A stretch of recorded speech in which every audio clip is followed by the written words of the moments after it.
Well, after watching the tape, it kind of bared out a little bit like I thought after the game. I complimented Boise State in watching the game tape. I think that may be the best Boise team that we've played since I've been our head coach. Maybe the first year they might have been as talented. I know they won the Fiesta Bowl that year.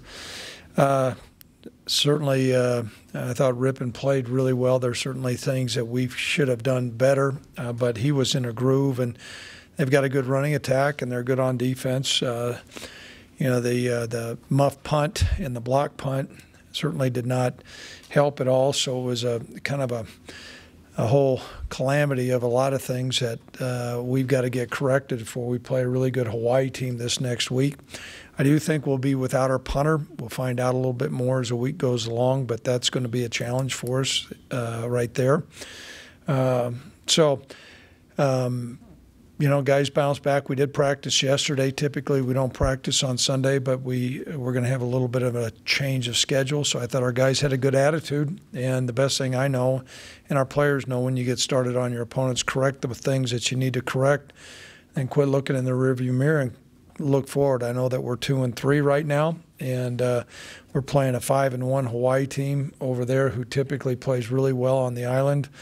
And Coach Rolovic's done a good job. And so, moving on to Hawaii, I think, first of all, they're putting up some terrific numbers offensively.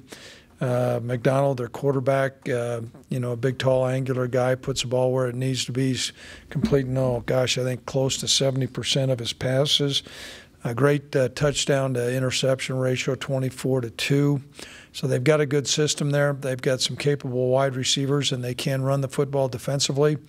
They're really solid. They play great technique, and they run around. And so, a big challenge for us, but a great opportunity. So at this time, questions.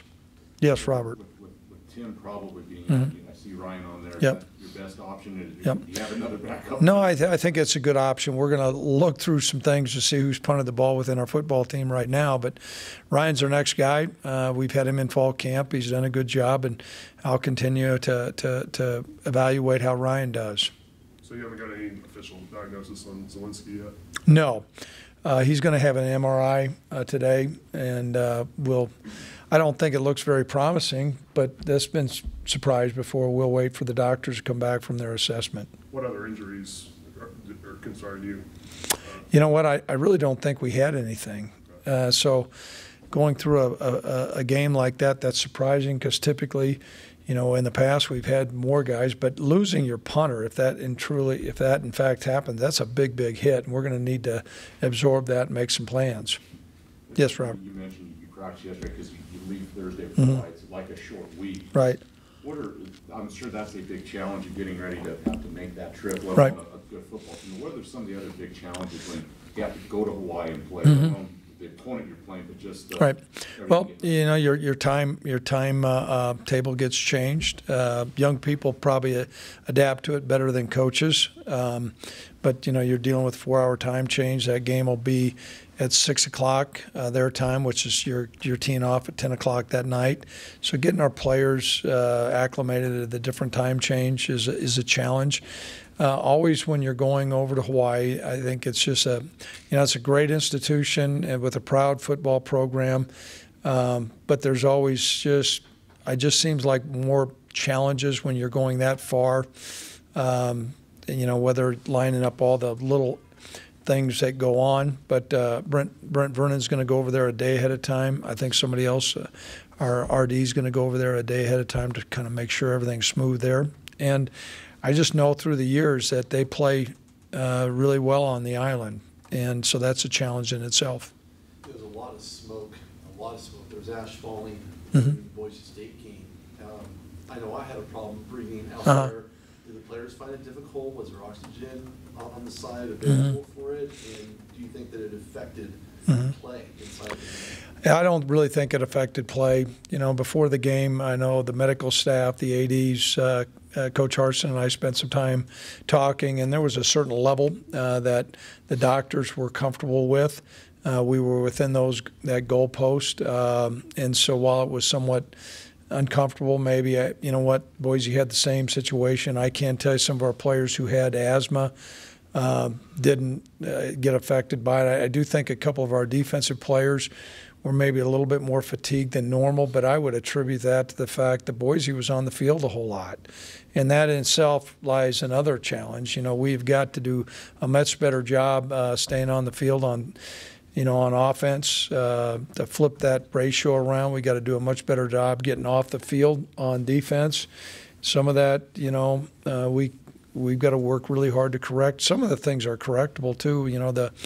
The unsportsmanlike conduct penalty that we had on the first drive was just case in point there. We were off the field, and so that's one isolated instance. But I thought we got fatigued, but I couldn't say it'd be easy for me to make an excuse. It was the ashes. You may have been tired. I may have been tired. I don't think that was the reason why some of our players got tired. Yes. I see on the chart, you had Kreider at center, Obeji at guard. Mm-hmm. You looking at probably going Right. sticking with that, or depend on Arnold's health, or how are you assessing? I even think, we believe Patrick will be full go this week, but we're going to work with the rotation we've had probably too many disjointed combinations as it is. And so right now it would appear that, Keegan will start at center and Eric will start, we call him Big E, will start at the guard position. And just so we can have some continuity, it's going to be imperative that we do a great job with that offensive line. But it's great to have Patrick back. I mean, we were scrambling there a little bit, between that and then Eric had the flu. He missed I don't know how many days. Football players are always going to have some challenges, but we need to play better in the offensive line. You said it might be premature after the game to talk about the defense and Mm-hmm. what struggled, but after you watched the tape, Mm-hmm. what did you think about the tackling specifically? Well, that's always, we talked at the beginning part of the deal that we need to tackle well. And there's two things that come into play with tackling. First of all, are your guys in position to tackle? And that's always a case in point. If you're not in position, then that comes down to what's going on with your scheme. Then there's times when their guy is in, we have a guy in position, and their guy, we don't tackle him. And I attribute some of that. There's certain things we can do fundamentally better, but really what goes on, sometimes their guy's just better than your guy. And I think it was kind of a blend. We certainly need to position some guys better, but I thought their running back was outstanding. I think he's an NFL player, and I think a couple other guys. And, they were as good. We played a couple other teams that I thought were good. Wazoo was good. We thought Missouri was good. That is a good Boise State football team, and I can attribute some of that to that. Yes, go right over here. Kind of following up on that, Coach, you're a defensive guy, and you talked about field position and Mm-hmm. pinning teams deep. Boise State did have some long drives. You've seen teams. How concerning is it that teams are being able to drive long fields against your defense? It's really concerning, and that's part of this combination of us playing too many plays in the first half. And that can be attributed to too many 3-and-outs in the first half. If you look back, everything was inverted against New Mexico State. I think we played 17 plays in the first half, and now we're starting to play 35, 36 plays in the first half. And that begins to have an impact, how much fatigue goes on with some of those guys. And so some of those drives, we've got to, as I was talking earlier, tackling better. There was a couple underneath routes that Boise threw that we didn't come up with a tackle there. We need to tackle better. And, certainly a lot of the scoring did not come about because of us turning the ball over. It came about because of some extended drives. So we're concerned about it. And this is, it ain't going to get any easier this week. And so we've got to get better there. Yes, Robert. You mentioned the tackling, and look, Mm-hmm. in practice you're not going to beat each other up, but Yeah. you also, like you said, you got to tackle, you got to be physical. So how do you balance that? Well, You got to improve there. That's a great point because Coach Hazelton and I had a long talk about that. We went into the game. Cash was just being able to go out and practice, had a brace on. Logan was banged up. So you don't want to bang your guys up in practice, but you got to tackle. I think this week will be – actually, we're a little bit healthier, so we can tackle a little bit more in practice. Greg, have you had Yeah, a Scotty? guy like Nico, a guy that kind of is deep on the depth chart for 3 years and then comes out and just kind of does what he does and when healthy might be your offensive MVP right now? You know, a long, long time ago when I was a young coach at Duke, we had a guy that was very similar to that, ended up being the offensive player in the ACC that year. And, you know, he was kind of an unsung guy that just sprung into the limelight his senior year. I know this is the first play of the second half. You saw Nico burst in the secondary, and I know Boise has guys that can run, and he was pulling away from them. And so beyond just, okay, he found a crease and somebody screwed up, he's shown some really explosive ability, and we need to utilize that. And you know, that was his first game back. We need to utilize that more, and he needs to have more big plays. And he did against New Mexico State. And so it's great to see because that didn't come about. He's worked at that. Yes. That questionable touchdown in part of the end zone that I was at, quarterback keeper goes over the top of the pylon. There was a review. Did you think it was in? You know what? I really didn't spend much time with that. I know this is every play is reviewed. Every play is reviewed during that period. You know, to challenge that, basically they're already they're looking at it, and then you know, come on Sunday and Monday they get reviewed again. And so, from the angle I was at, we just move forward. Yes. On defense, I know, did Sidney play last week with that club on his hand? And is he available? And what about C.J. Colvin this week? CJ, we don't think CJ will be back. We hope that he'll be back, but I'd say it's doubtful. And I want to be real clear on this too. I'm giving you information, not because I'm a good guy, but I think it's the right thing to do. I think there's a trend in college football where nobody talks about anything. So I'm going to continue to talk about guys. And if I ever get in a gray area, I just won't really mention it. But I you know, you guys got all the right to answer it, but it does kind of chap my butt that a lot of my colleagues out there are choosing, they don't say anything. It's like, there's a couple things, and I'm going to go off here. First of all, they don't let any players talk to the media. And they let one person talk to the media, and that's usually a head coach, and they don't say anything about any players. And I don't think that's healthy for college football. Maybe that's going to make football scoop, what I said. But, you know, we're going to give you information when I think it's, you know, warranted, and I'll never mislead you. So I would think that CJ would probably be doubtful this week.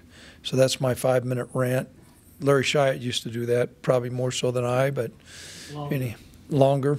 But I don't know. I mean, it's always amazing to me. But coaches do that, and I think it's a little bit unfair. The last thing I would say is just recognize that these guys aren't professional players. They're college players. They're going out there playing the best they can. Okay? If Zaleski isn't available, how much confidence do you have in Galvich? Well, I've got confidence, but I'm going to work with him more this week. You know, I know this. I go up to Jacoby, and I feel pretty good when I'm on the driving range. And when I get out there in front of a Cowboy Joe event and there's 200 people there, I don't do so well. So it's a different feel. So, yep, that's a golf course here in town. So, and I'm not a good golfer. I just, in my mind, I am. So, okay, other questions. Yeah. Okay. I know we have some media. First of all, Keith Kelly over in Cheyenne. Then we got some people from Honolulu that's on the line. So I'll open up to any questions that are on the line. Hey, Coach. Steve Clark from the Honolulu Star-Advertiser.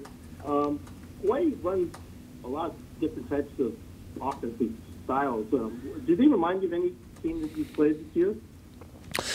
Well, their personnel grouping is such, you know, they utilize the tight ends some, but they're more four wide receivers. So, you know, the teams that do a lot of 4 wide receivers is probably similar to that. But, you know, Coach Rowley's a great offensive mind, and they're pretty innovative. So I think they do some unique things. But, you know, the 4 wide receivers is probably unique.